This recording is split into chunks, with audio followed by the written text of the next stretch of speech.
Aminkan, dengar dia panggil nama saya, karena di persekutuan ini kita menjawab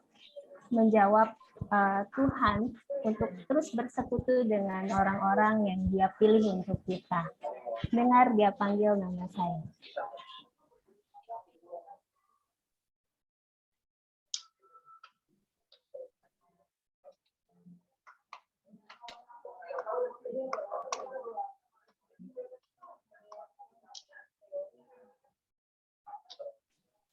Maaf Pak Riza, suaranya belum di-share Pak.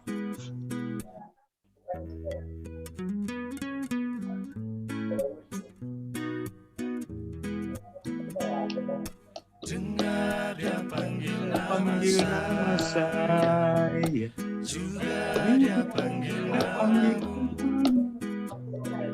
Dengar dia panggil nama saya, juga dia panggil namamu. Dengar dia panggil nama saya, juga dia panggil namamu. Dengar dia panggil nama saya, juga dia panggil namamu.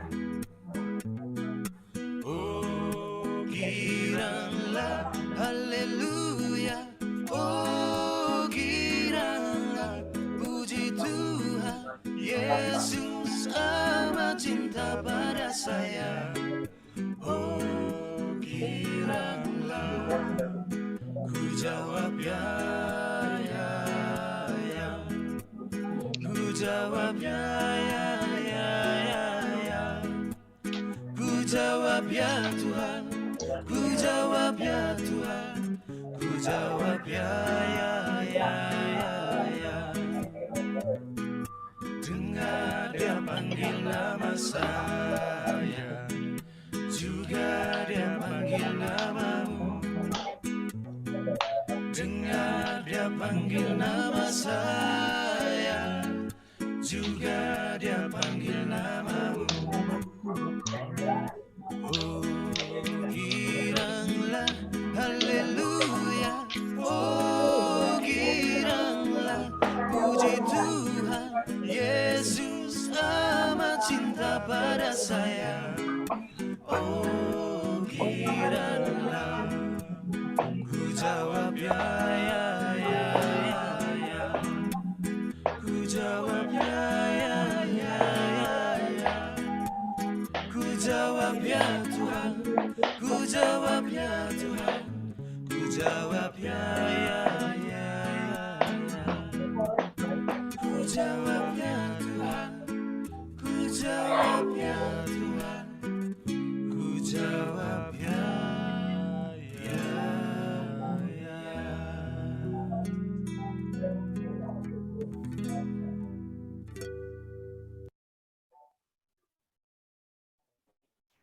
Salah satu yang membuat kerinduan untuk berkumpul seperti itu ya, kita bisa bernyanyi bersama, mengenal orang-orang satu wilayah. Kebetulan menurut saya sama Ferrari ini yang paling bontot ya, sepertinya. Kalau Bapak Ibu udah pada kenal sih.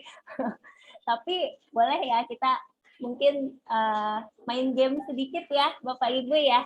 Ya. Boleh ya Pak? Silakan Bu. Ya, saya belum pernah dengar Bapak Ibu nyanyi soalnya. Jadi kita mau main game oper lagu Pak Arwi. Kita mau nyanyi yang tadi, dengar dia panggil nama saya. Nah, nanti kalau misalnya nih dari saya nyanyi dengar dia panggil nama saya, kemudian sampai akhir saya sebutin nama salah satu Bapak Ibu. Nanti nama yang saya sebut sambungin lagunya. Gimana? Oh gitu. Ngerti ya Bapak Ibu ya? Boleh, nah, boleh. Liriknya yang udah di-share sama Pak Rizat. Nah, nanti tinggal dinyanyiin ini. Kalau nanti Bapak Ibu udah sampai akhir lirik, nanti Bapak Ibu boleh oper lagi lagunya ke orang lain, disebutkan namanya. Oke ya, kita mulai ya. Boleh dari saya ya.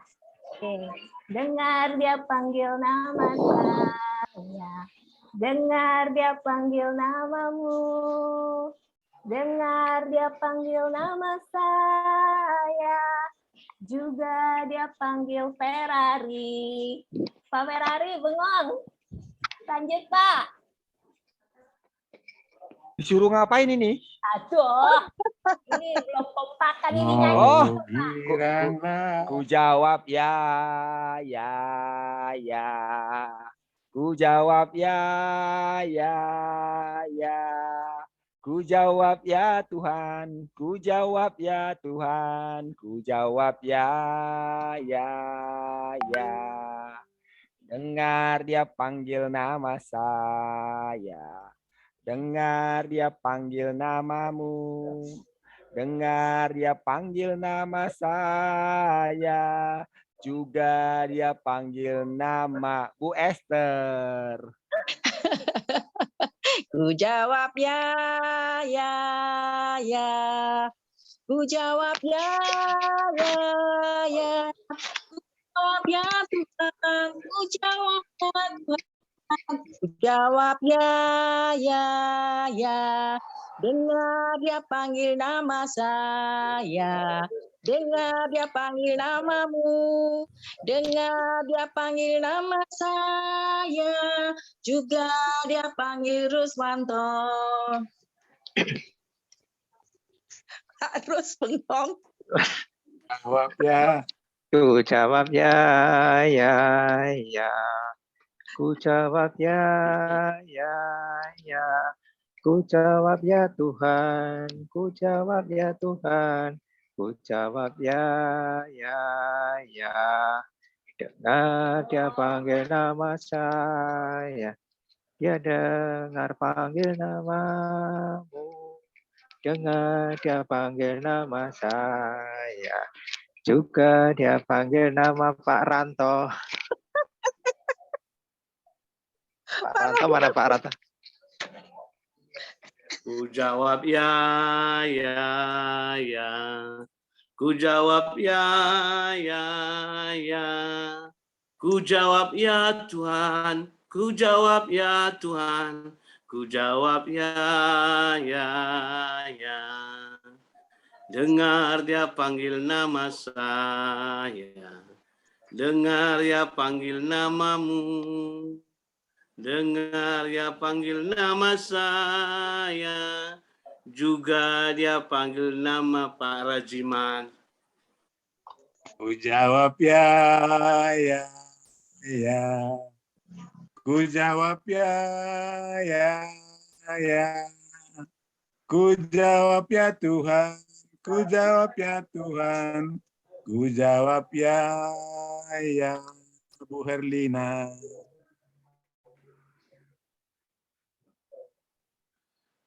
Ku jawab ya. Ku jawab ya. Ku jawab ya Tuhan.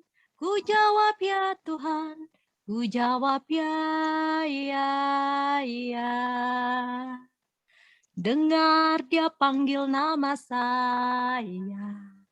Dengar dia panggil namamu. Dengar dia panggil nama saya. Juga dia panggil nama Bu Purnama. Ku jawab ya. Ku jawab ya. Ku jawab ya Tuhan.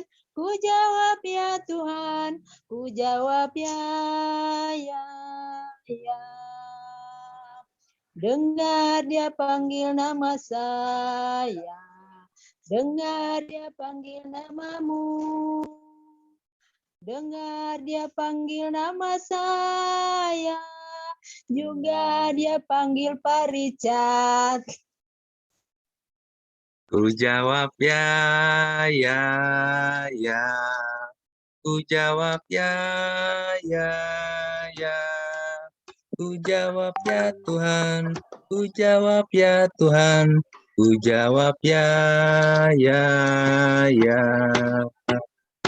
Dengar dia panggil nama saya, dengar dia panggil namamu, dengar dia panggil nama saya, juga dia panggil namamu, Pasar Dharma.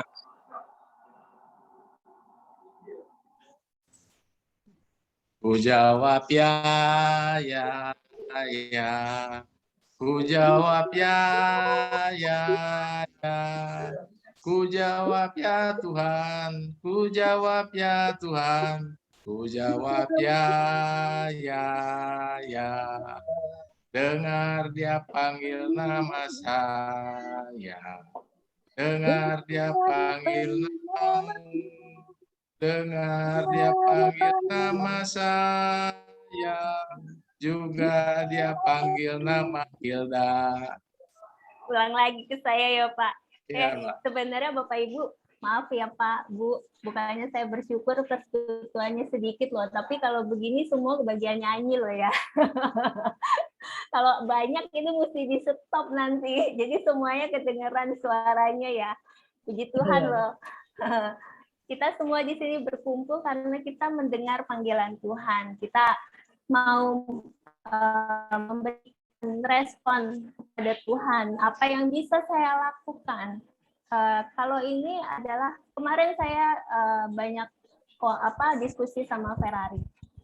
Kalau misalkan ada satu masalah begini, kadang dibalikin lagi ke kita, kamu bisanya apa? Kamu bisa kasih pelayanan apa? Dari kamu maunya seperti apa? Gitu. Jadi apa yang bisa kamu lakukan untuk pertumbuhan kamu sendiri? Bagaimana rasanya ketika waktu itu Roh Kudus itu hadir di kehidupan kamu gitu loh. Apa yang kamu rasakan ketika kamu benar-benar merasakan urapan Roh Kudus itu ada dalam setiap nafas kamu, dalam setiap apa yang kamu lakukan, apa yang kamu rasakan. Apa yang setelah itu, apa yang kamu proses apa yang kamu dapatkan ketika Roh itu memang benar-benar menguasai kamu untuk memberi pelayanan. Mungkin momen ini kita bisa memberikan kesaksian, karena temanya saya belum ngobrol sih sama para jiman, tapi temanya saya ngintip di warta Roh untuk pertumbuhan. Saya nebak-nebak aja sih ketika baca Alkitabnya ya. Jadi kita mau bicara tentang Roh ini hadir dalam pelayanan kita, bahwa nanti pelayanan kita ini memang untuk Tuhan dan dilakukan oleh Tuhan juga melalui kita. Mungkin lebih lanjutnya detailnya nanti para jiman yang akan menjelaskan. Mungkin Bapak Ibu di sini ada yang punya kesaksian bagaimana kehidupan kita ketika Roh ini benar-benar menguasai kita. Apa yang kita lakukan itu benar-benar kemuliaan nama Tuhan. Mungkin ada yang bisa kasih kesaksian Bapak Ibu. Kalau enggak nanti saya mesti nyuruh Pak Ferrari lagi soalnya. Kalau enggak ada ya bisa sama Pak Ferrari nanti ya, Pak Ferrari ya.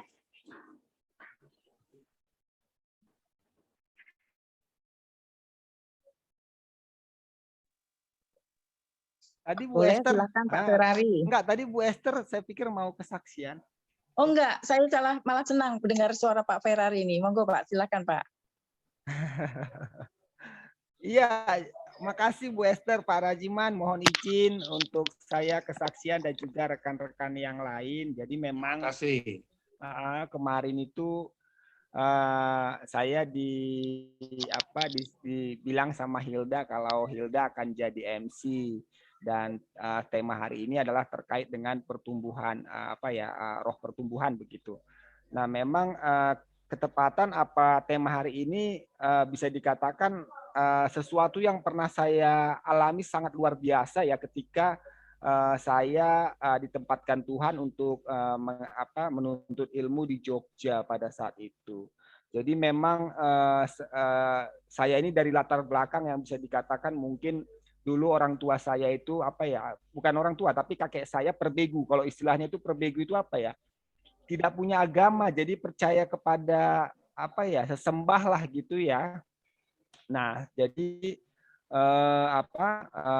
saya nggak tahu kenapa di setiap hidup saya, setiap malam begitu selalu ada semacam penampakan berupa apa ya, mungkin kalau bisa kita katakan iblis ya, seperti itu ya. Saya juga nggak tahu ini kenapa, ada apa dalam diri saya begitu. Dan memang pada saat itu pun waktu kecil saya sering melihat praktek perbegu itu dari nenek saya, di mana dia memiliki semacam ilmu lah begitu. Nah, sepertinya itu juga diturunkan juga ke Bapak atau gimana gitu ya, karena pada saat itu juga saya lihat Bapak katanya sih mengalami penampakan Tuhan Yesus, kemudian diberi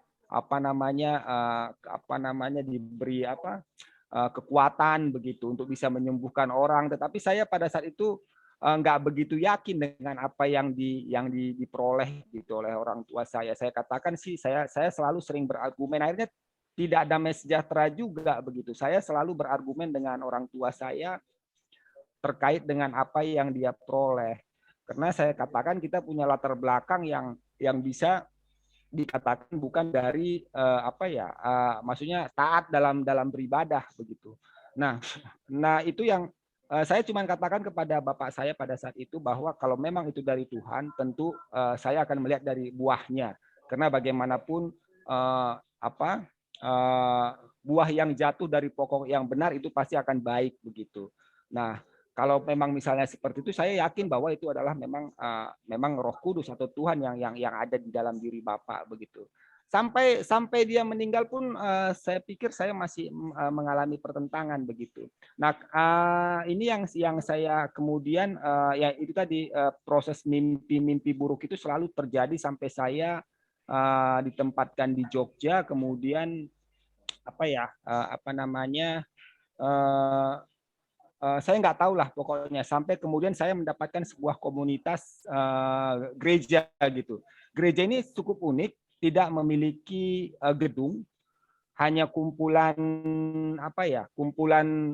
kumpulan mahasiswa dalam bentuk komunitas-komunitas kecil begitu ya. Dan saya diajak oleh teman saya itu untuk ikut begitu. Awalnya saya sih ogah sih, saya memang bukan orang yang senang dengan persekutuan rohani. Tapi karena teman saya ini cukup intens dan cukup baik pendekatannya, akhirnya saya mengikutkan diri.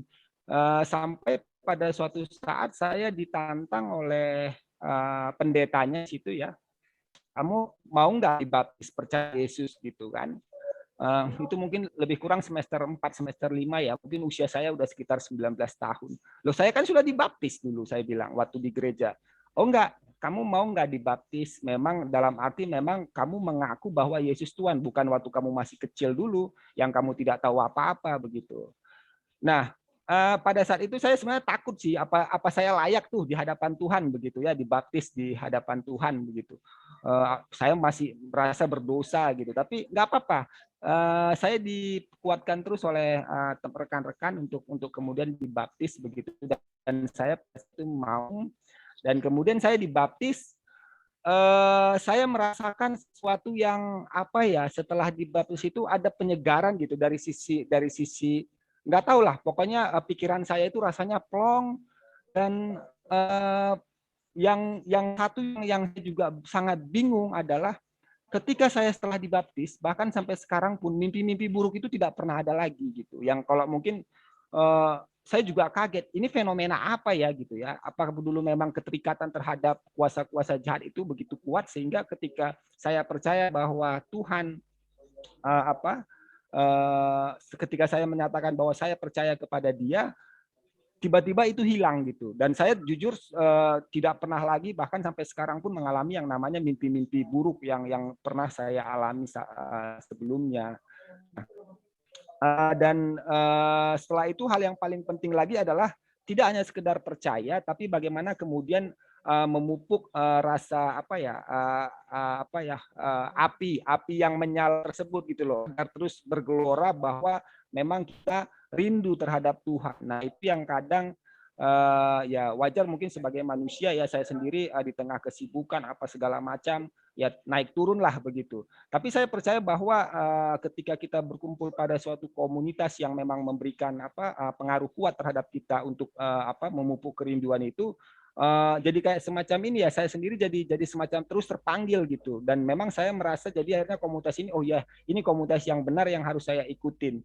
Nah, saya cukup lama dan saya dengan teman-teman itu aktif hampir setiap minggu kita melakukan proses komunikasi, sharing firman dan hampir mungkin seminggu sekali, dan kita juga diberi pembelajaran bagaimana untuk terus setiap hari memberikan waktu pada Tuhan, baik itu melalui katakan saat teduh, kemudian doa bersama, dan itu dilakukan hampir setiap hari. Dan saya merasa ini menjadi kita terus benar-benar bertumpu kepada Tuhan dan tidak terjebak lagi ke hal-hal yang mungkin ya mohon maaf kita sendiri di tanah perantauan yang banyak godaannya. Tapi saya percaya kalau saya terus bertumbuh di sini, saya akan menjadi menjadi orang yang benar begitu. Nah, itu yang terus saya rasakan pertumbuhan itu dari hari ke hari sampai saya kemudian selesai kuliah berpisah dengan mereka, dan semangat itu juga masih menyala. Dan memang setelah selesai itu saya kehilangan nih dengan teman-teman teman-teman komunitas saya, dan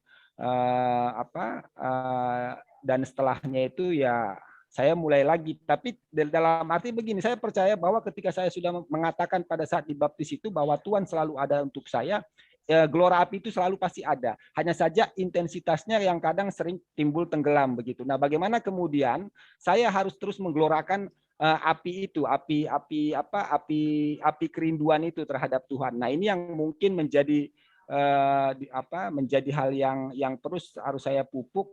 Dan memang jujur saya harus akui ketika saya sudah jauh dari komunitas itu, saya perlu komunitas baru begitu. Dan memang saya merasakan memang buat saya secara pribadi kadang komunitas ini merupakan faktor pendukung juga untuk membuat saya selalu bertumbuh, karena dari komunitas ini saya bisa mendapatkan ajaran pengajaran yang istilahnya feedback yang baik begitu ya, karena mungkin apa yang saya tidak tahu saya bisa dapatkan dari sebuah komunitas itu. Dan itu saya merasa bahwa komunitas itu menjadi hal yang sangat penting dalam pertumbuhan rohani ini, karena bagaimanapun saya secara pribadi tentunya banyak kelemahan, dan kadang saya merasa mengacu kepada pengalaman saya kemarin.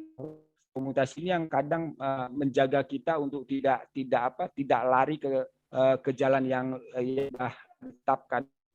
Nah, ini yang mungkin perlu saya perlu saya sampaikan bahwa bagaimanapun sebuah komunitas itu punya peranan penting begitu dalam sebuah pertumbuhan. Mungkin itu sih kunci inti dari mungkin kesaksian saya hari ini, betapa pentingnya komunitas dalam sebuah pertumbuhan. Mungkin begitu Bu Hilda, mohon maaf agak sedikit panjang lebar, saya tadi ceritanya flashback-nya terlampau jauh. Makasih Bu Hilda untuk waktunya. Pak Ferrari. Jadi Pak Ferrari sekarang udah ketemu komunitas yang menggelorakan lagi apa enggak nih? Ini pertanyaan belum dibahas kemarin. Belum. Saya harus, kalau saya jujur belum.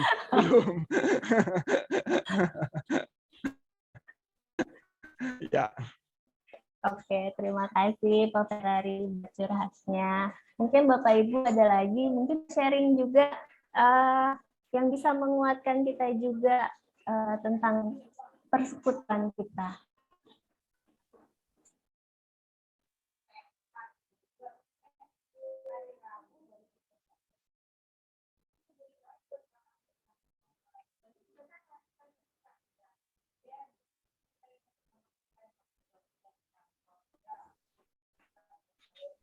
Monggo Bapak Ibu, panggilan terakhir. Gerbangnya mau ditutup Bapak Ibu. Baiklah, kalau begitu.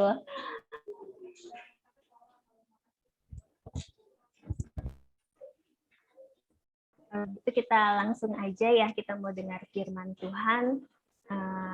Kita boleh mendengar firman Tuhan untuk pertumbuhan kita, untuk pertumbuhan rohani kita. Saya punya 2 anak, yang gede kelas 4, yang kecil kelas 2. Mereka tuh tiap minggu ikut sesi gambar. Jadi ada Zoom, yang adain tuh ekskul dari sekolah, tapi itu gratis, karena kan lagi corona ya, jadi lewat Zoom. Nah ini banyak teman-temannya itu, anak-anak SD ini tuh udah gambarnya digital, Bapak Ibu. Aduh, saya sampai kelengar kalau lihat mereka digital itu udah keren banget gitu ya. Kalau zaman saya dulu tuh komputer aja waktu SMP SMA cari tombol power buat nyalain komputernya aja sampai gemeteran gitu ya. Ini bener apa enggak pencet yang ini gitu kan. Nah, tapi anak-anak ini tuh mungkin generasi yang baru ya, generasi milenium ini cepet banget. Begitu dikasih pelajaran ini langsung nyangkut gitu ya. Buka ini, klik ini, apa gitu. Saya disuruh ngegambar itu lama banget ngerjainnya, 1 jam lebih. Cuman buat nyari kuasnya ini mesti pakai yang mana. Gambar, kalau misalkan ngewarna merah ganti jadi warna kuning ini, pakai klik yang mana itu bingungnya setengah mati. Nah ini anak-anak ini juga sering ngeliat YouTube gitu. Jadi tutorial kalau ngegambar digital tuh kayak apa sih aplikasi ini tuh caranya bagaimana. Nah, terus satu hari itu saya terima tantangan mereka. Saya ngegambar gitu kan. Karena lamanya itu ya udahlah, akhirnya menyerah 3 kali saya coba gambar. Tapi tetap masih bagusan gambar mereka gitu loh. Padahal umur saya udah kepala 4 gitu ya. Hidupnya udah berapa kali 4 kalinya dari umur mereka gitu. Tapi mereka jauh lebih jago dari saya. Kenapa? Karena mereka belajar. Kalau menurut saya tidak belajar. Saya nggak nonton kayak mereka, saya nggak praktekin cara-caranya, tapi mereka mempraktekkan itu. Setiap hari tuh mereka pasti ngegambar gitu. Dan jaminan umur tua itu nggak selalu benar gitu ya. Yang penting ada keinginan untuk belajar. Saya rasa ini kehidupan rohani kita. Ketika kita mandek, kita nggak pelajarin lagi firman Tuhan, ya sudah, pertumbuhan kita akan seperti itu saja. Jangan harap kita akan jadi expert gitu kan. Kalau misalnya kayak saya sering ngelihat komunitas pensil warna, kebetulan saya suka ngegambar. Yang umurnya jauh lebih tua, kalau misalnya dia baru pegang pensil warna itu baru itu, belum tentu dia langsung jago. Beda sama yang udah puluhan tahun dia ngegambar terus. Itu udah pasti hasilnya bagus banget. Jadi intinya adalah ketika kita mau belajar, ketika kita mau menerima pelajaran, itu kita akan bertumbuh. Akan ada proses yang kita alami, dan itu akan menghasilkan sesuatu. Saya percaya itu. Sama seperti kehidupan Kristiani kita, bagaimana kita mau menyerupai Tuhan bila kita tidak mempelajari apa sih sifat Tuhan, bagaimana sih ketika Tuhan menghadapi ini, apa kata-kata dia, itu kita akan mandek kalau kita nggak mempelajari firman Tuhan.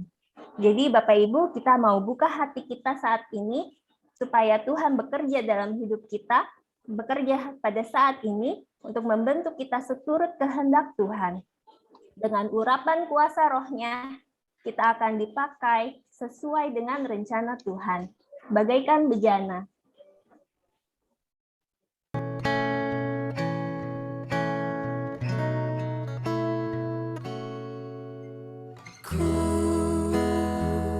Mau seperti-Mu, Yesus, disempurnakan selalu.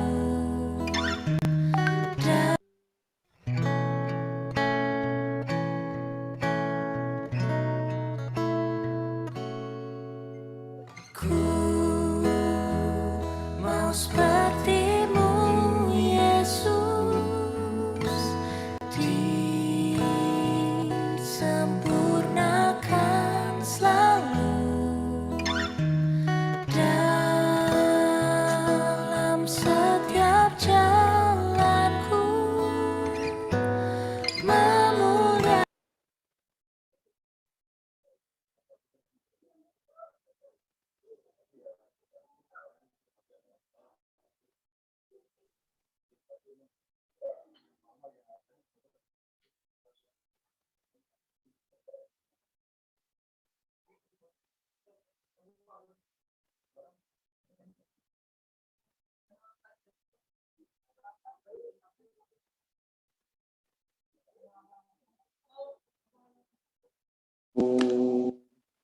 dengan urapan kuasa Roh-Mu, ku dibaharui selalu.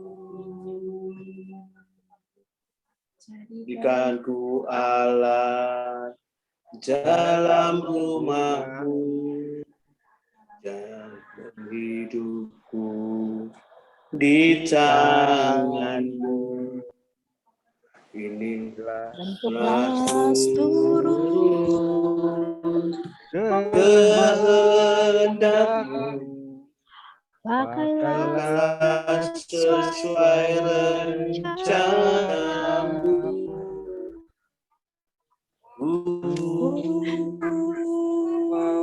Seperti-Mu Yesus,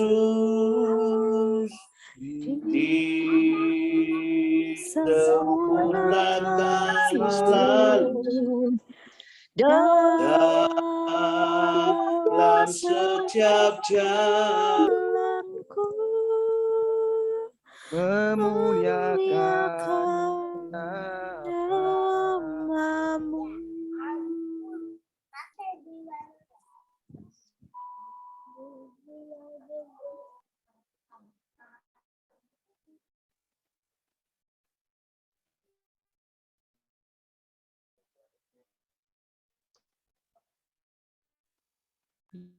Dan hidupku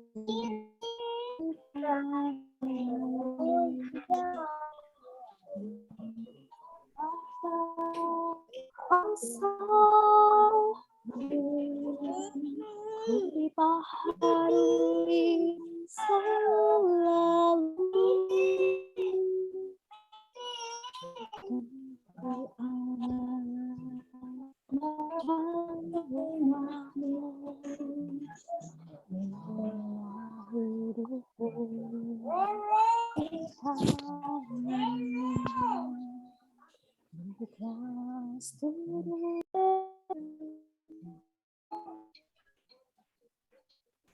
Waktu seperti-Mu Yesus, disempurnakan selalu dalam setiap jalanku,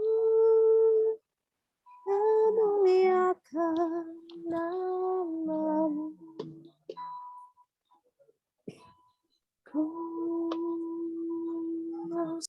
Seperti-Mu Yesus. waktu kami persilakan pada para jinan. Baik Bapak Ibu, mari kita bersatu di dalam doa. Ya Bapa di surga, Bapa yang baik yang kami kenali dalam Yesus Kristus. Seperti nyanyian kami ya Tuhan, kami ingin memuliakan nama-Mu dan kami ingin seperti Yesus.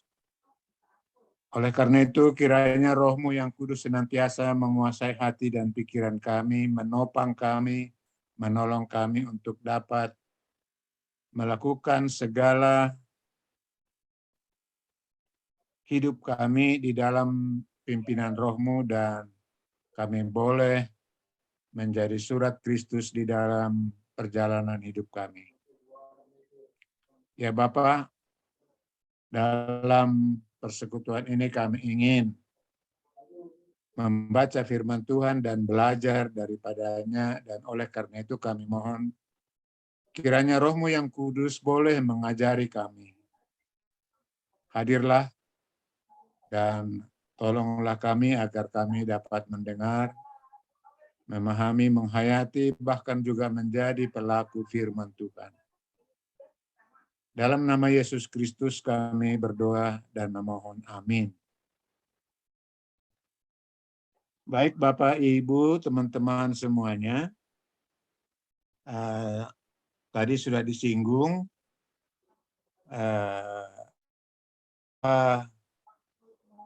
tema renungan kita itu adalah Roh Pemberi Pertumbuhan. Dari 2 Korintus 3 ayat 1 sampai dengan ayat 6. Oleh karena itu, marilah kita sama-sama membaca firman Tuhan ini.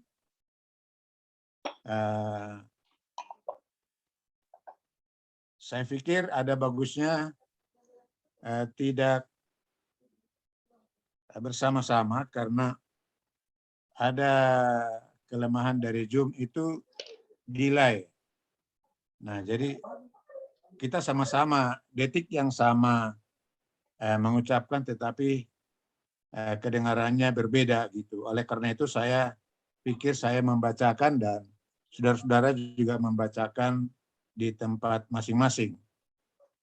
Pelayan-pelayan perjanjian baru. 2 Korintus 3 ayat 1 sampai dengan ayat 6. Adakah kami mulai lagi memuji diri kami? Atau perlukah kami seperti orang-orang lain menunjukkan surat pujian kepada kamu atau dari kamu? Kamu adalah surat pujian kami yang tertulis di dalam hati kami dan yang dikenal dan yang dapat dibaca oleh semua orang. Karena telah ternyata bahwa kamu adalah surat Kristus yang ditulis oleh pelayanan kami, ditulis bukan dengan tinta, tetapi dengan roh dari Allah, yang hidup bukan pada loh-loh batu, melainkan pada loh-loh daging, yaitu di dalam hati manusia. Demikianlah besarnya keyakinan kami kepada Allah oleh Kristus. Dengan diri kami sendiri, kami tidak sanggup untuk memperhitungkan sesuatu seolah-olah pekerjaan kami sendiri. Tidak, kesanggupan kami adalah pekerjaan Allah. Yang membuat kami juga sanggup menjadi pelayan-pelayan dari suatu perjanjian baru yang tidak terdiri dari hukum yang tertulis, tetapi dari roh. Sebab hukum yang tertulis mematikan, tetapi roh menghidupkan. Saudara, berbahagialah orang yang mendengarkan firman Tuhan, memeliharanya dan menjalankannya dalam kehidupannya.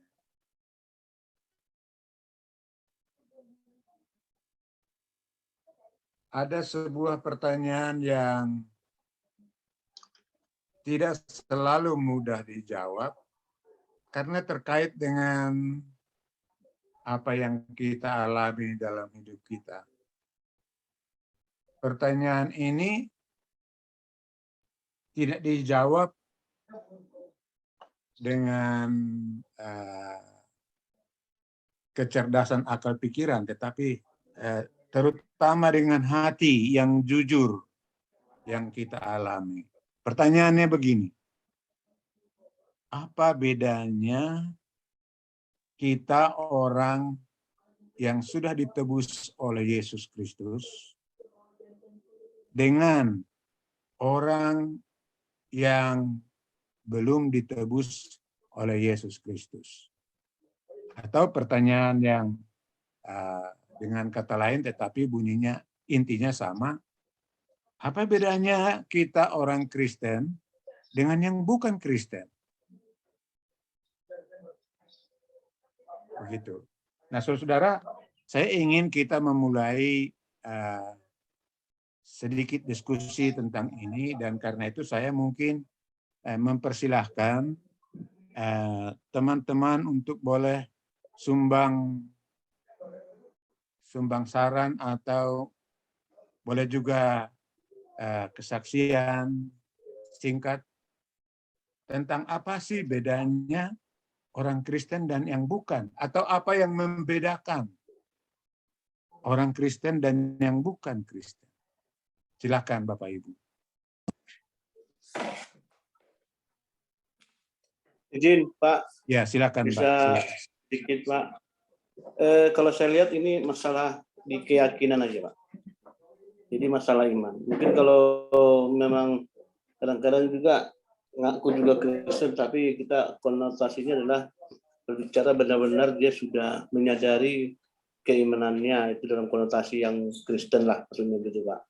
Jadi mungkin kalau udah Kristen itu adalah dia yakin bahwa akhirnya dia itu arahnya udah tahu pasti ke surga. Tapi dengan yang bukan Kristen itu masih ada keraguan-raguan. Baik dari sisi jalannya di mana, lewat mananya, ya masih ada keraguan-raguan. Itu yang mungkin masalah yang boleh saya katakan ini masalah keyakinan aja dan keimanan aja gitu, Pak. Baik. Terima kasih Pak Ranto Pasaribu ya. Betul, Pak. Ya.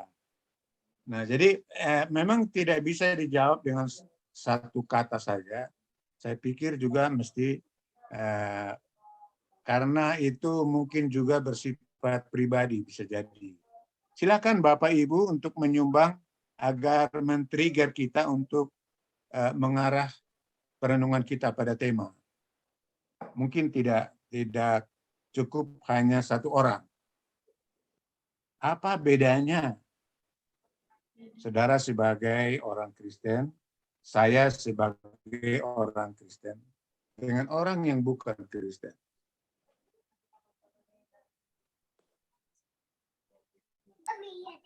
Boleh sharing Pak sedikit ya, pengalaman pribadi saya. Silakan Ibu. Ibu Herlina ya. Iya, betul Pak. Jadi ini pengalaman pribadi saya. Saat ini kan saya sedang bekerja di satu perusahaan ya. Dan di masa pandemi ini, di 2 tahun terakhir ini, Dede dulu ya. Ada beberapa cabang perusahaan kami tuh yang ditutup lah istilahnya gitu. Nah, kebetulan di kantor saya, di cabang saya itu, saya Kristen sendiri. Yang lainnya itu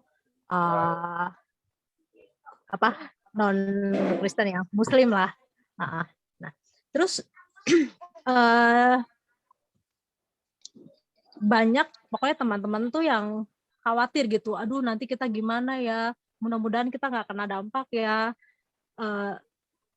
Dalam hati kecil saya sih nggak pernah merasa khawatir. Saya cuma berdoa dalam hati. Tuhan, aku percaya kalau Tuhan tuh jamin kehidupan aku. Tuhan menuntun setiap langkah aku ke depannya, aku harus gimana. Aku percaya, pokoknya aku tuh percaya banget Tuhan itu yang udah ngatur semua jalan kehidupan saya. Saya percaya gitu Pak. Jadi saya cuma berdoa sama Tuhan, Tuhan tolong buat saya peka sama suara Tuhan, apa yang harus saya lakukan ke depannya. Karena memang situasi sekarang sih agak-agak nggak aman memang sih. Cuman saya tetap percayakan keyakinan saya pada Tuhan gitu. Bedanya yang saya mau sharingkan di sini, bedanya yang kita Kristen dengan yang tidak Kristen, kita tuh hidup di dalam Tuhan. Tuhan tuh memberikan kita jaminan rasa aman di saat situasi yang nggak menentu lah istilahnya ya. Tapi Tuhan kasih kita rasa aman. Itu yang saya rasakan perbedaan antara kita yang hidup di dalam Tuhan dengan mereka yang di luar Tuhan. Seperti itu aja sih Pak sharing dari saya. Terima kasih. Baik. Ya cukup mendalam ya. Karena itu ternyata terkait dengan realita hidup sehari-hari. Mungkin masih bisa ditambahkan. Silakan Bapak Ibu. Bisa juga diperluas bukan hanya diri pribadi tapi juga keluarga. Bisa ditambahkan. Silakan Pak. Silakan. Ini ada tambahan dari mantan pacarnya aja. Oh gitu. Silakan. Izin Pak. Saya Nelsia Siregar. Izin Pak, mau menjawab sedikit pertanyaan dari ke yang tadi, jadi apa perbedaan kita sebagai orang Kristen dengan yang lain begitu.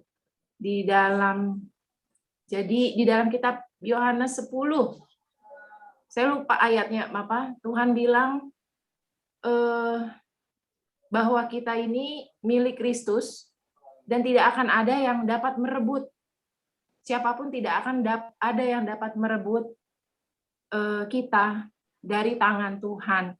Jadi ketika kita percaya bahwa dan menyerahkan diri kita, tidak akan ada yang dapat merebut kita dari tangan Tuhan, begitu. Jadi seperti domba, Tuhan bilang, dombaku mengenal suaraku. Jadi yang bukan domba Tuhan tidak mengenal, yang bukan dombanya orang lain itu tidak mengenal suara gembalanya, yang mana gitu. Jadi itu Pak, jadi kalau yang sudah percaya dan mengaku dengan Tuhan Yesus sebagai Tuhan dan Juru Selamatnya, pasti selamat dan saya yakin jaminan keselamatan yaitu surga pasti sudah Tuhan siapkan dan kita juga tidak akan direbut oleh siapapun. Begitu Pak. Itu perbedaannya. Sangat bagus ini ya. Demikian Pak. Jadi kita mengenal suara gembala kita. Kita mengenal Tuhan kita. Kan begitu, dan tidak akan pernah bisa direbut oleh yang lain. Bapak Ibu bisa ditambahkan yang lain ya, atau ada yang dalam hatinya ingin mengungkap juga. Persilahkan satu lagi. Izin Pak. Ya, silakan. Izin Pak Raziman. Ya, silakan Pak, silakan Pak. Iya. Tadi pertanyaannya yang membedakan kita orang Kristen sebagai dan yang non Kristen. Kalau yang saya alami bahwa setiap kali kita berdoa kepada Tuhan melalui dalam nama Yesus, dan kita juga di dalam kehidupan selalu memohon kiranya Roh Kudus selalu menyertai kehidupan kita. Itu Pak. Iya. Jadi kita merasa ada penyertaan ya, yang tidak pernah putus. Oke, jadi tentu banyak yang lain. Kalau tiap-tiap kita mengungkapkan, saya pikir mungkin versinya bisa berbeda-beda. Tapi bagaimanapun semuanya berada di dalam lingkup kuasa dari Roh Tuhan yang berbicara pada kita. Baik, Bapak Ibu sekalian, mengapa saya perlu tanyakan ini? Inilah hal yang tidak selalu mudah dihayati oleh setiap orang yang percaya, bahwa sebetulnya ada hal yang membuat kita menjadi berbeda dengan orang lain.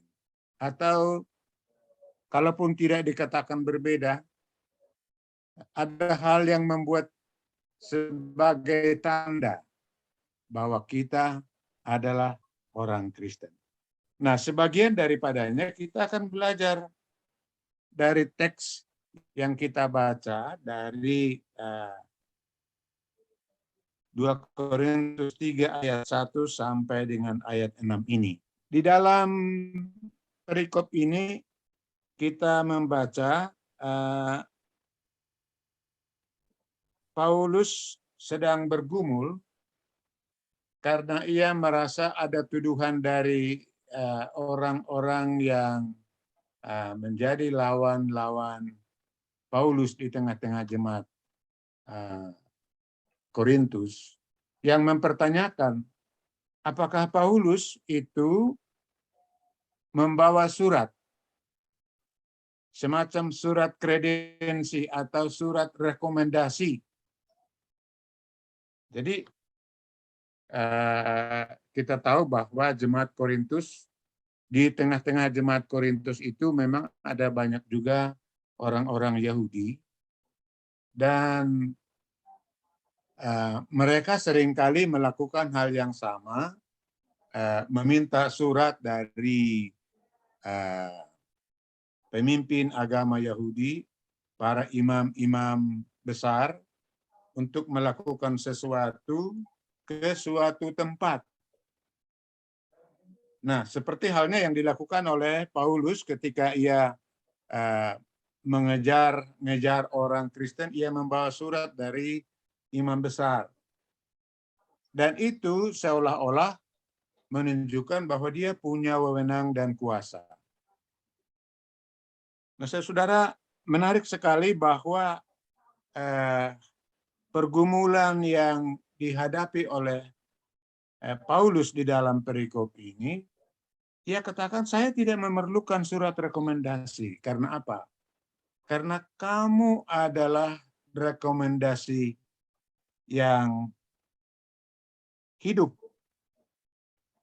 Dia menunjukkan bahwa kamu adalah surat Kristus.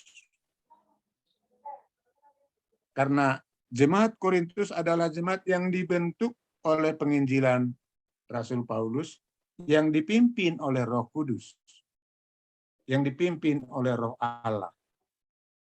Jadi mereka tadinya yang hidup tidak mengenal Kristus, menjadi orang-orang yang mengenal Kristus. Mereka adalah surat Kristus. Mereka yang hidup di dalam penyelamatan yang dianugerahkan oleh Kristus, yang bukan lagi hidup di dalam Taurat, seperti halnya orang-orang Yahudi yang hidup di dalam Taurat. Kalau tidak hidup di dalam Taurat, lalu hidup seperti apa? Hidup yang di dalam anugerah, yang dipimpin oleh Roh. Hidup yang dipimpin oleh Roh Allah, yang dibebaskan dari hukum-hukum keterikatan itu. Seperti tadi kesaksiannya Pak Ferrari, ya. Dia merasa plong, merasa dia dibebaskan. Sebetulnya jemaat Korintus adalah jemaat yang sudah dibebaskan dari kuasa-kuasa yang seperti itu. Karena itu mereka adalah surat Kristus di dalam ayat ketiga. Yang ditulis oleh pelayanan kami, ditulis bukan dengan tinta, tetapi dengan Roh dari Allah. Bukan pada loh-loh batu, melainkan pada loh-loh daging, yaitu di dalam hati. Jadi di dalam hati orang Korintus, di dalam hati orang-orang percaya itu, Allah, Yesus Kristus, sudah menuliskan hukum itu, loh itu, yaitu cinta kasih yang membebaskan kita dengan kehidupan yang terikat tadi. Anugerah Allah yang ditandai dengan cinta kasih itu sudah menguasai orang-orang yang ditebus, orang-orang percaya, yang menguasai kita. Dan itu menandai hidup kita. Jadi kalau dikatakan sebetulnya apa sih bedanya orang percaya dengan orang yang bukan percaya, adalah bahwa orang percaya itu adalah surat Kristus. Saudara-saudara, yang disebutkan dengan surat berarti adalah suatu catatan atau tulisan yang menjelaskan banyak hal. Tergantung yang mau dijelaskan. Itulah surat. Kalau kita disebutkan surat Kristus berarti hidup kita menjelaskan tentang Yesus Kristus, tentang penyelamatan Yesus Kristus, tentang anugerah Yesus Kristus, tentang Roh yang dianugerahkan bekerja di dalam kehidupan kita oleh Yesus Kristus. Nah, oleh karena itu, memang setiap pribadi orang Kristen, setiap pribadi orang percaya adalah menjadi surat yang hidup. Surat yang hidup itu berarti saudara-saudara bukan dalam arti yang harafiah, itu berarti bahwa segala yang kita lakukan, yang kita hayati dalam hidup, yang kita jalankan, apakah di tengah keluarga, apakah di tengah persekutuan, bahkan juga di tengah-tengah kehidupan kita. Kita harus bisa menjadi surat Kristus. Artinya, di dalam perjalanan hidup kita, di dalam pekerjaan kita, di dalam cara kita berkomunikasi, bergaul, berhubungan dengan orang, kasih Kristus itu terungkap. Ini berarti bahwa kalau kita menjadi surat Kristus, maka segala sesuatu yang kita lakukan itu tidak bisa menurut nafsu duniawi atau semangat-semangat atau spiritualitas duniawi, tetapi seperti yang dikatakan oleh Pak Ferrari tadi, jadi menganggap kita lepas dari segala kuasa-kuasa duniawi dan kita bisa memberikan kesaksian di dalam kehidupan kita. Nah, saudara, kita ini sebagai orang Kristen, sebagai minoritas di Indonesia, sebetulnya ini menjadi hal yang sangat penting. Bagaimana kita bisa menjadi saksi Kristus yang hidup di tengah-tengah di mana kita hidup, di tengah-tengah masyarakat. Baik itu di dalam pekerjaan, seperti yang tadi yang diceritakan, sendirian di tengah-tengah komunitas kantor sebagai orang Kristen, itu menjadi sebuah tantangan buat kita. Menjadi sebuah tantangan. Dalam persekutuan kemarin, ada persekutuan tengah minggu, dan juga dalam persiapan dua-duanya itu saya mendengar persiapan pemimpin PA, saya juga hadir kemarin itu, dikatakan begini, orang Kristen dituntut untuk bisa menjadi terbaik dalam kehidupan pekerjaan sehari-hari. Bisa menjadi teladan tentang kerajinan, ketekunan, tidak menjadi troublemaker di tengah-tengah lingkungannya, disukai seperti jemaat yang pertama-tama itu, mereka disukai. Dan itu memang bukan suatu hal yang mudah. Pasti bukan suatu hal yang mudah. Dan itu hanya bisa kalau roh itu bertumbuh, berkuasa di dalam kehidupan kita. Nah, saudara, oleh karena itu maka kesaksian kita tadi itu sangat baik, ya, sangat baik. Kita bisa memberikan suatu pengalaman yang dapat menguatkan sesama kita.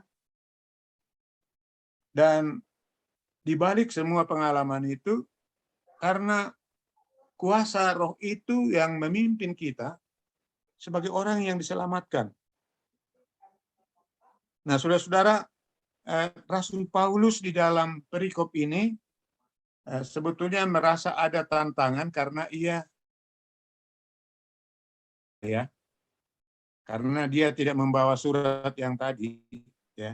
Lalu dia menjelaskan, sebetulnya untuk apa saya membuat surat?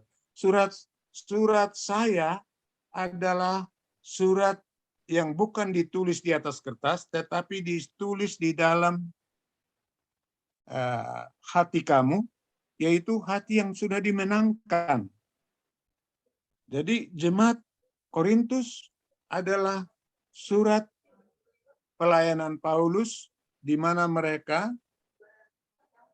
sudah menjadi orang yang percaya kepada Yesus dan tidak lagi dikuasai oleh hukum Taurat yang ditulis di atas batu seperti hukum Musa, karena mereka sudah merasa dimenangkan oleh hukum Kristus. Nah, oleh karena itulah maka saudara-saudara, apa yang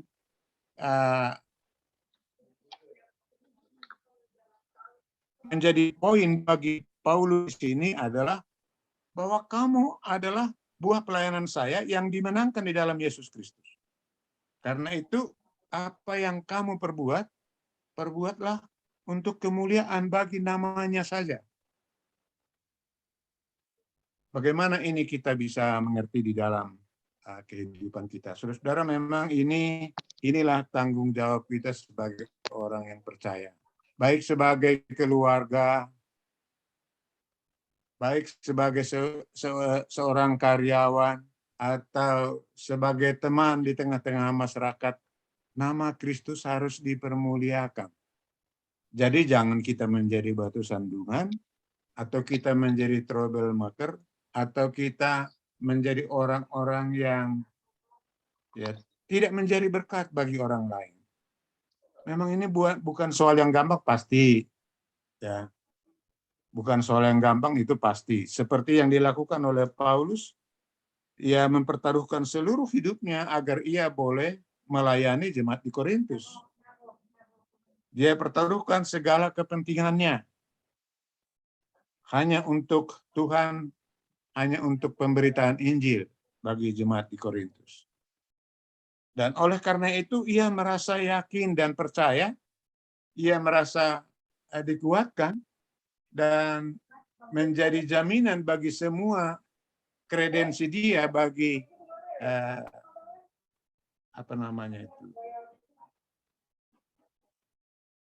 bagi nama baiknya adalah bahwa orang-orang Kristus itu ada orang-orang Korintus adalah orang yang sudah diselamatkan sebagai buah daripada pelayanannya. Jadi sekali lagi dia tidak memerlukan hal-hal yang bersifat formalitas, tetapi ia lebih kepada mencurahkan seluruh hidupnya untuk kemuliaan bagi nama Tuhan. Dia tidak terikat kepada hal-hal yang menjadi formalitas bagi jemaat yang menggoda dia, bagi orang-orang Yahudi di tengah-tengah jemaat yang merusak pelayanannya. Tetapi ia sendiri mengatakan bahwa kalau kamu sudah mengikut Yesus Kristus menjadi orang yang percaya, buat saya sudah cukup, seolah-olah dikatakan begitu. Dan satu hal lagi, saudara-saudara, yang sangat penting di sini, di dalam perikop ini adalah bahwa kalau Rasul Paulus merasa bahwa jemaat Korintus adalah buah daripada pelayanannya, dia mau mengatakan juga bahwa itu terjadi bukan karena usaha dia pribadi, tetapi karena Roh yang bekerja. Atau dengan kata lain, karena pekerjaan Roh. Kalau ia dapat menjadi teladan, kalau ia dapat memberitakan kabar baik, bukan karena kemampuannya, tetapi karena Roh yang bekerja. Nah, itu sebabnya maka tema kita adalah Roh yang memberi pertumbuhan. Dalam segala sesuatu yang kita lakukan yang baik di mata Tuhan, baik oleh karena kita sebagai anggota persekutuan, maupun juga sebagai pemimpin, pengurus, maupun juga sebagai pemimpin di tengah keluarga, kalau kita melakukan sesuatu yang baik, itu adalah karena Roh yang bekerja di dalam kehidupan kita. Inilah kerendahan hati orang yang percaya. Inilah kerendahan hati orang Kristen. Ketika ia melakukan yang baik, itu bukan karena usaha sendiri, tetapi karena Roh yang bekerja, yang sudah menyelamatkan dirinya di dalam kehidupannya. Saudara, saya teringat apa yang dipergumulkan oleh Martin Luther ketika ia bergumul sehingga lahir reformasi Protestan, ya, melahirkan gereja Protestan. Ia merasa bahwa dia tidak dapat berbuat sesuatu tanpa Allah sendiri yang bekerja di dalam hidupnya. Sehingga ia mengatakan, perbuatan orang Kristen adalah perbuatan karena roh Allah yang bekerja di dalam dirinya, bukan oleh karena kita mampu sebagai manusia, sebagai orang yang baik sekali atau sebagai orang yang berjabatan gerejani sekalipun. Tapi semua itu karena roh yang bekerja di dalam diri manusia. Roh di dalam Yesus Kristus yang sudah menyelamatkan kita. Nah, saudara-saudara, di sisi lain memang ini bisa dikatakan sebagai kerendahan hati, ketulusan, ya, bukan sebuah kesombongan, dan memang pelayanan tidak pernah beralih menjadi sebuah kesombongan. Saudara, ada banyak orang yang rajin, tekun, baik melayani maupun juga berbuat baik, tetapi belum tentu ia dapat merasakan bahwa roh Tuhan yang bekerja di dalam dirinya, sehingga ia selalu di dalam penyerahan dalam hidup. Nah, saudara, ketika itu terjadi, ketika kita merasa bahwa ada roh Tuhan yang dianugerahkan kepada kita, dan kita mau mendengarkan itu, suara Tuhan dalam hidup kita, maka kita mampu berbuat baik. Tetapi ketika kita hanya mengandalkan diri kita, mengandalkan kemampuan kita, ya kita tidak mampu karena keterbatasan kita sebagai manusia. Bagaimana bisa dimengerti Yesus berani mau mati di kayu salib kalau itu diperhatikan atau dikaji, dipandang dari segi kemampuan duniawi. Itu hanya bisa dipahami ketika ia menyerahkan dirinya bahwa Allah yang bekerja di dalam dirinya. Allah yang harus berkuasa di dalam dirinya, sehingga dalam semua keputusannya, dia harus mendengarkan suara Allah. Maka dikatakan di kayu salib, jangan kehendakku ya Tuhan, kehendakmu lah yang jadi. Nah, oleh karena itulah maka saudara-saudara, sebagai orang yang percaya, sebagai orang Kristen, kita harus menyerahkan seluruh kehendak kita kepada kehendak Roh yang memimpin kita di dalam kehidupan sehari-hari. Nah, karena itu kalau kita mau bertanya apa sih bedanya orang Kristen dengan yang bukan orang Kristen? Orang Kristen pasti hidupnya dipimpin oleh Roh. Dia tidak hidup untuk dirinya sendiri dan dari diri sendiri, tetapi Roh itu menuntun, mengajari, memimpin, memampukan dia untuk melakukan yang baik. Dan ketika ini kita lakukan, kita akan mampu menjadi surat-surat Kristus yang dikatakan oleh Paulus. Ketika kita mau mendengarkan Roh itu atau mempersilahkan Roh itu bekerja di dalam diri kita, maka kita mampu untuk menjadi surat-surat Kristus. Jadi orang lain bisa membaca kita. Orang lain bisa melihat kita dalam kehidupan sehari-hari, dan mereka melihat bahwa ada kabar baik, ada kasih yang hidup, ada cahaya yang hidup di dalam diri kita, Dan karena itu kita berbeda. Dan karena itu kita berbeda. Nah, oleh karena itulah maka sekali lagi seperti halnya Rasul Paulus, dia selalu menempatkan dirinya sebagai alat di tangan Tuhan untuk melakukan segala kebaikan-kebaikan di dalam tugasnya. Nah, saya tidak mau mengatakan bahwa ini hanya berlaku di dalam kehidupan kita bergereja, tapi saya pikir kalau ini yang menjadi tuntutan bagi orang percaya, memang tidak mudah untuk menjadi orang Kristen. Bahwa kita menjadi surat Kristus dan Kristus mengenal dan orang-orang mengenal Kristus dari kehidupan kita keseharian.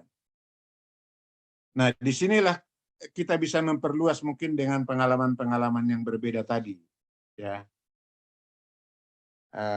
saya kira ada bagusnya kita juga lanjutkan diskusi itu ya. Jadi bagaimana kita bisa bergumul dalam hidup keseharian kita sehingga orang lain bisa membaca Kristus di dalam kehidupan kita. Apakah saudara-saudara setuju kita diskusi tentang ini? Mungkin pengalaman-pengalaman rohani yang saudara-saudara alami itu lebih baik daripada kita mendengarkan sebuah renungan. Setuju, Pak Rajiman. Ya silakan Ibu, karena ada banyak hal yang karena kita kan tinggal di lingkungan-lingkungan yang berbeda-beda, ya. Mungkin kita bisa lebih saling menguatkan dengan itu, ya. Bagaimana kita bisa hidup sehingga betul-betul kita menjadi surat Kristus, sehingga orang lain mengenal Kristus dari kehidupan kita. Silakan Bapak Ibu. Harus maaf di-unmute dulu. Oh iya. Boleh Pak, saya coba Pak. Ya, silakan Pak Rus. Mungkin untuk mengenal Kristen apa bukan dari kita, mungkin dari perilaku, sikap kita. Mungkin juga yang pernah saya alami Pak di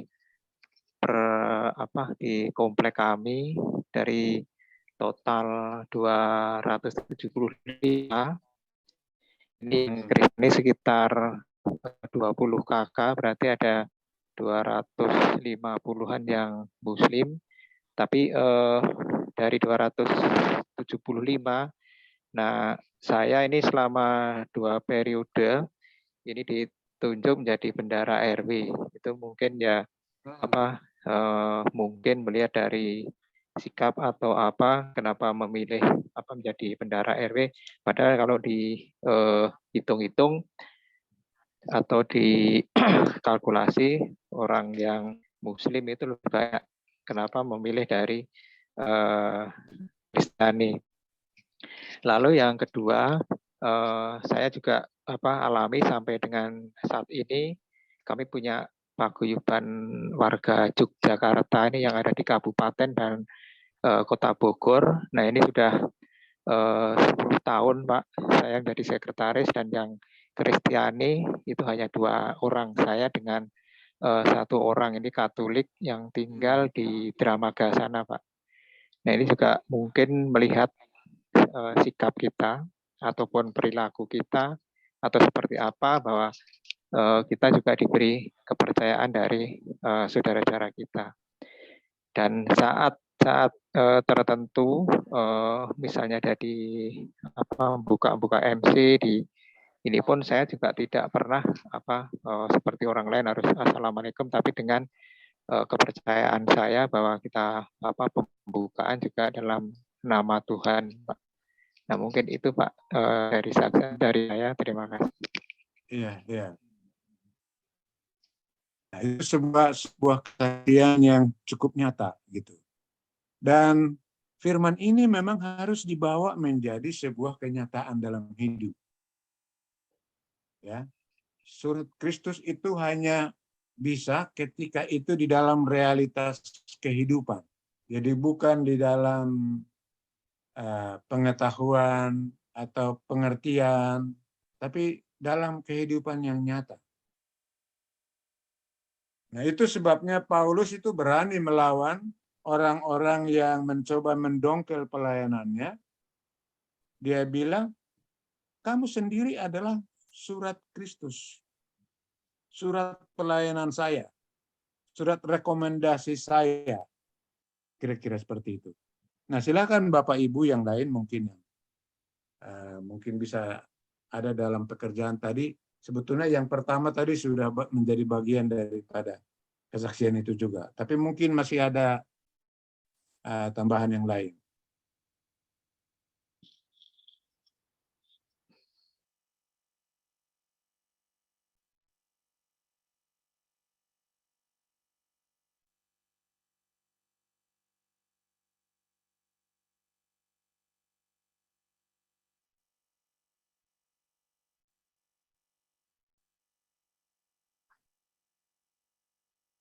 Ya, baik Bapak Ibu, kalau tidak ada,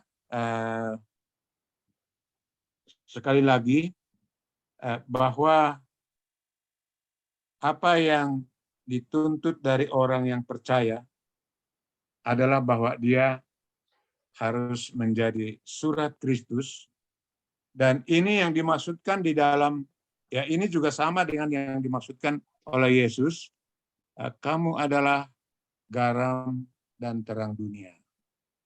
Jadi kita harus berfungsi bagi orang lain, bagi lingkungan. Iman percaya kita bukan lagi untuk diri sendiri, tetapi sudah lebih daripada itu, bahwa kita harus menjadi alat di tangan Tuhan untuk menjadi kabar baik yang nyata, menjadi surat yang nyata, dan itu hanya bisa oleh pekerjaan roh yang bertumbuh di dalam kehidupan kita. Saya kira itu yang bisa kita ingat, kita bisa renungkan.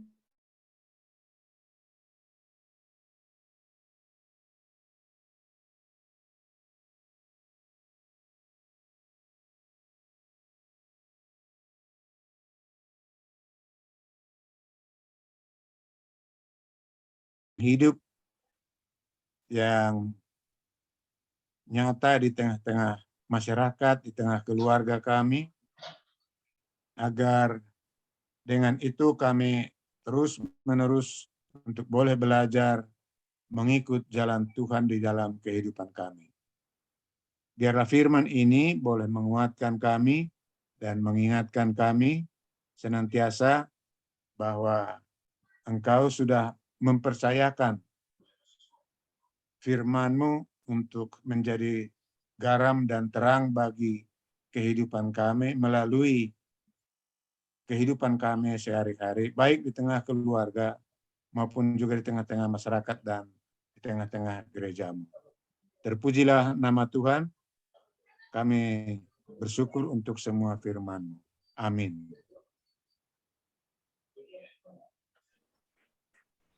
Saya kembalikan kepada Pak Rajiman. Baik, kita akan lanjutkan dengan doa syafaat. Pak Ruswanto, bagaimana Pak?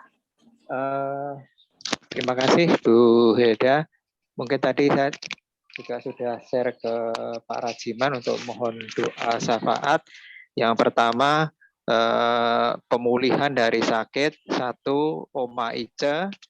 2, Bapak Susanto. Yang ketiga, Ibu Arin. Lalu yang masih dalam perawatan yaitu Oma Lili. Nah, itu Pak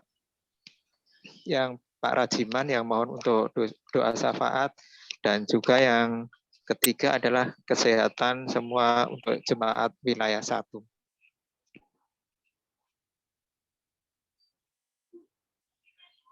Itu Bu Hilda yang dapat saya sampaikan. Baik, terima kasih Pak Ruswanto. Sekarang kita akan berdoa syafaat. Setelah itu nanti kita akan bernyanyi sekali lagi sebagai nyanyian penutup dan nanti minta kesediaan Pak Rajiman lagi untuk menutup dengan doa. Untuk pengumuman nanti terakhir ya Pak Ruswanto ya. Nanti setelah terakhir ada pengumuman. Ya, baik. Silakan Pak Rajiman. Baik, mari kita berdoa. Allah Bapa di surga, Bapa yang baik yang kami kenal di dalam Yesus Kristus, kami bersyukur ya Tuhan untuk semua pemeliharaan Tuhan bagi kehidupan kami, dan khusus atas persekutuan yang kami boleh jalani, boleh nikmati pada saat ini. Kami boleh Engkau pertemukan, walaupun lewat Zoom, tetapi kami boleh saling menyapa satu dengan yang lain. Ya Bapa, kami mau menaikkan doa syafaat kami. Kami berdoa untuk saudara-saudara kami yang pada saat ini masih menjalani pemulihan atas penyakit yang diderita. Kami berdoa untuk Pak Susanto, untuk Ibu Arin, untuk Oma Ica. Kiranya Tuhan yang memulihkan kesehatan mereka, memberikan kebugaran, kesehatan, agar mereka boleh menjalani kehidupannya seperti halnya semula, agar mereka boleh menikmati kasih karunia Tuhan di dalam kehidupan dan kerjanya ketika mereka sudah dipulihkan. Ya Bapak, ada banyak hal yang boleh kami serahkan juga untuk pergumulan kehidupan mereka, untuk kehidupan sehari-hari, kiranya juga Tuhan boleh jamah, agar di dalam masa pemulihan mereka juga boleh merasakan bahwa tangan Tuhan senantiasa menyertai kehidupan mereka. Terutama kami juga berdoa untuk Oma Lili yang pada saat ini masih sedang dirawat dari dalam penyakitnya. Kiranya Tuhan boleh bekerja untuk para dokter, suster, dan segala obat yang dipakai. Kami percaya bahwa tangan Tuhan yang penuh dengan penyembuhan boleh menjamah dan memulihkan. Tapi terutama ya Tuhan, kami serahkan kehidupan rohaninya agar Engkau menghiburkan, menguatkan, agar ia juga terus berpengharapan akan kasih kuasa Tuhan di dalam menjalani penyakitnya. Ya Bapak, pada saat-saat ini ada banyak hal yang kami sungguh-sungguh waspadai dalam kehidupan kami berkaitan dengan pandemi. Kami tidak tahu apa yang terjadi dalam perjalanan hidup kami ketika kami bertemu dengan orang-orang di sekitar kami, di dalam pekerjaan kami. Dan oleh karena itu kami mau menyerahkan seluruh hidup kami. Kami percaya bahwa perlindungan Tuhan mampu mengatasi segala hal-hal yang dapat membuat kami jatuh sakit, terutama dalam masa-masa pandemi ini. Kiranya Engkau jauhkan kami dari COVID, dan biarlah Engkau dengan tangan perlindungan-Mu boleh menghampiri kami sehingga kami terlindung. Bapak, biarlah kami juga boleh berdoa untuk para pengurus di wilayah 1, mereka-mereka yang ikut memelihara persekutuan kami. Biarlah Tuhan yang menguatkan mereka, memberkati pekerjaan mereka, memberkati kehidupan mereka sehari-hari, dan kiranya hikmat yang daripada Tuhan, Roh-Mu boleh senantiasa berkuasa atas kehidupan mereka juga. Bapak, kami berdoa juga untuk pelayanan di gerejamu besok. Kiranya Tuhan yang berkati semua para hamba-hambamu yang menyiapkan pelayanan ibadah di tengah-tengah gerejamu, baik di pengadilan maupun juga di gereja-gereja yang lain di muka bumi ini. Kami percaya bahwa tangan Tuhan senantiasa hadir untuk boleh memelihara anak-anakmu sehingga tetap menaruh percaya akan pemeliharaan Tuhan. Ya Bapa, inilah doa kami, ampunilah kami untuk segala kelemahan dan ketidaksetiaan kami di dalam menjalani hidup kami. Terpujilah nama-Mu Bapa, dalam nama Yesus Kristus kami berdoa. Amin. Terima kasih Pak Rajiman untuk firman-Nya. Bapak Ibu, akhirnya kita sampai di penghujung Zoom kita hari ini. Aku adalah surat Kristus yang terbuka. Ketika segala sesuatu yang aku lakukan dan itu baik, semua itu adalah pekerjaan Roh yang bekerja dalam hidupku. Sebagai orang Kristen, buah pelayananku akan menjadi berkat bagi orang lain. Dengan kerendahan hati, pelayanan tidak akan membawa kesombongan. Aku percaya ketika Roh Tuhan berkarya dalam hidupku, maka aku mampu berbuat baik, menjadi teladan di sekelilingku. Maka aku akan tunduk pada pimpinan Roh untuk menuntun, mengajari, memimpinku, berkuasa atas hidupku. Bagaikan pohon yang terus disirami dalam pimpinan Roh-Nya, aku akan terus bertumbuh, sehingga apapun yang aku lakukan, orang sekitarku bisa mengenal Yesus, bukan sehari 2 hari, tapi sampai aku tiba di negeri Baka. Aku mau berjalan jauh selama.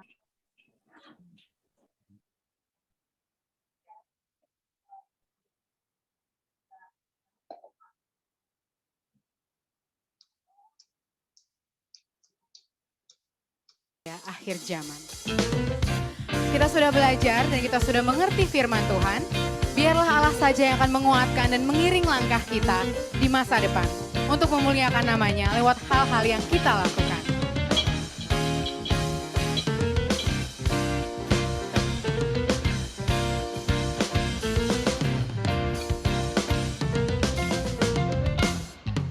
Ku mau berjalan dengan juru selamatku di lembah berbunga dan berair sejuk. Ya kemana juga aku mau mengikutnya sampai aku tiba di negeri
Yesus. Ku tetap mendengar dan mengikutnya. Ikut Tuhan Yesus. Ya kemana juga ku mengikutnya. Ikut Tuhan Yesus. Ku tetap mendengar dan mengikutnya. Ikut Tuhan Yesus. Ya kemana juga ku mengikutnya.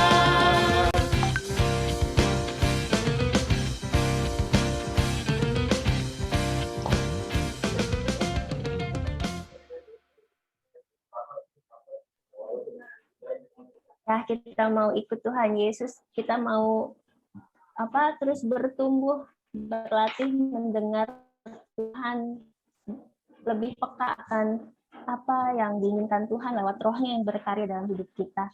Kita percaya itu, dan mari kita imani itu sampai nanti kita dipanggil ke negeri Baka. Bapak Ibu, kita mau berdoa untuk penutup, minta kesediaan para jiman untuk tutup dalam doa.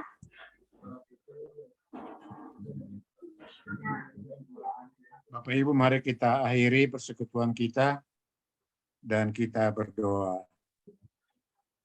Bapa yang baik, kami bersyukur untuk kehadiran-Mu di tengah-tengah persekutuan kami, sesuai dengan firman-Mu di mana 2 atau 3 orang bercakap-cakap tentang Engkau, maka Engkau akan hadir. Karena itu biarlah Roh-Mu yang kudus boleh menguatkan kami, mengajari kami, mendorong kami untuk melakukan firman Tuhan di dalam kehidupan kami, agar kami boleh menjadi surat Kristus lewat perkataan, perbuatan, kehidupan kami, baik di tengah pekerjaan, di tengah persekutuan, bahkan juga di tengah-tengah keluarga kami masing-masing. Ya Bapa, terpujilah nama-Mu, dan biarlah kami boleh mengakhiri persekutuan kami dalam nama Allah Bapa, Anak, dan Roh Kudus. Amin. Baik, selanjutnya pengumuman dari pengurus wilayah. Terima kasih Bu Elda. Yang pertama saya ucapkan terima kasih Pak Rajiman Sitopu untuk pelayanan firman pada malam hari ini, dan Bu Hilda untuk persekutuan wilayah 1 sore hari ini. Pengumuman yang pertama, untuk bagi Bapak Ibu yang akan memberikan persembahan persekutuan wilayah untuk hari ini bisa ditransfer melalui bendahara Ibu Esther. Nah, untuk nomor rekening mungkin sudah ada di grup wilayah. Lalu yang kedua, pada bulan November-Desember ini dari gereja sudah minta untuk calon-calon pengurus yang baru, karena pada nanti Maret ini kepengurusan yang tahun sudah berlangsung ini akan berakhir. Jadi nanti kami mohon kesediaan dari Bapak Ibu sekalian apabila nanti dilamar ataupun dihubungi oleh penatua gitu Pak Rajiman ya. Betul Pak, betul. Ya, jadi Pak Rus. Ya, jadi nanti bulan Desember ini kami dari pengurus yang lama sudah harus menyerahkan pengurus yang baru ke majelis jemaat. Jadi mohon kesediaan dari Bapak Ibu sekalian di wilayah 1 untuk menjadi pengurus periode 2021, periode 2023. Lalu yang kedua, pada tahun 2022 kita wilayah 1 mendapat bagian menjadi panitia Paskah gereja pada tahun 2022. Nah, untuk itu kemarin kami dari pengurus sudah mengadakan rapat, dan untuk siapa-siapa nanti yang menjadi calon kepanitiaan dari wilayah 1 untuk ketua, sekretaris, bendahara itu juga nanti akan dihubungi oleh penatua pendamping wilayah, dalam hal ini Pak Richard dan Bu Ois nanti akan menghubungi Bapak Ibu. Mohon sekali lagi untuk nanti Bapak Ibu yang dihubungi menjadi calon kepanitiaan Paskah 2022 untuk gereja GKI, mohon juga menerima, jangan ditolak, karena ini sudah menjadi putaran untuk wilayah 1 tahun 2022 menjadi kepanitiaan Paskah. Kalau kepanitiaan Natal ini pada tahun 2018. Jadi nanti Bapak Ibu yang akan ditunjuk di kepanitiaan, mohon dengan kesediaannya, dan nanti setelah ada ketua, sekretaris atau bendahara kepanitiaan, kita bersama-sama akan mengadakan rapat dengan pengurus wilayah untuk diinformasikan ke majelis jemaat. Mungkin dari saya itu ada tambahan dari Bu Esther, mungkin silakan Bu Esther.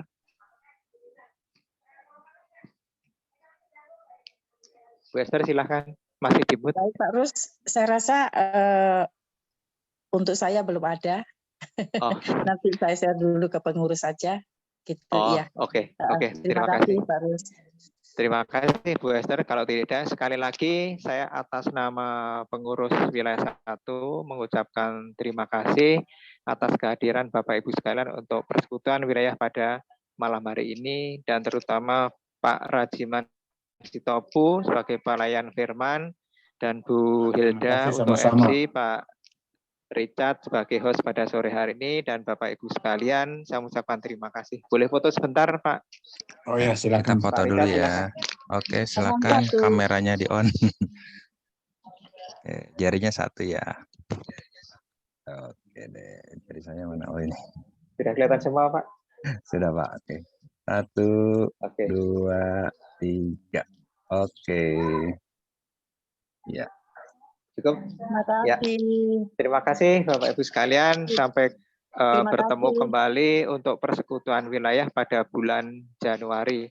Karena mungkin untuk bulan Desember wilayah 1 mungkin tidak ada W dan off. Ya Pak Richard ya? Ya. Ya, mungkin itu. Terima kasih Pak Rajiman. Terima kasih Bapak. Terima kasih. Selamat malam. Terima kasih semua. Rajiman. Terima kasih Udah Bapak lama Ibu. nggak ketemu. Terima kasih Bapak Ibu. Sampai malam. Sampai ketemu. Ya, Terima sampai kasih. ketemu, Ya. Karanto. Terima kasih Pak Rizat. Ya, Bu.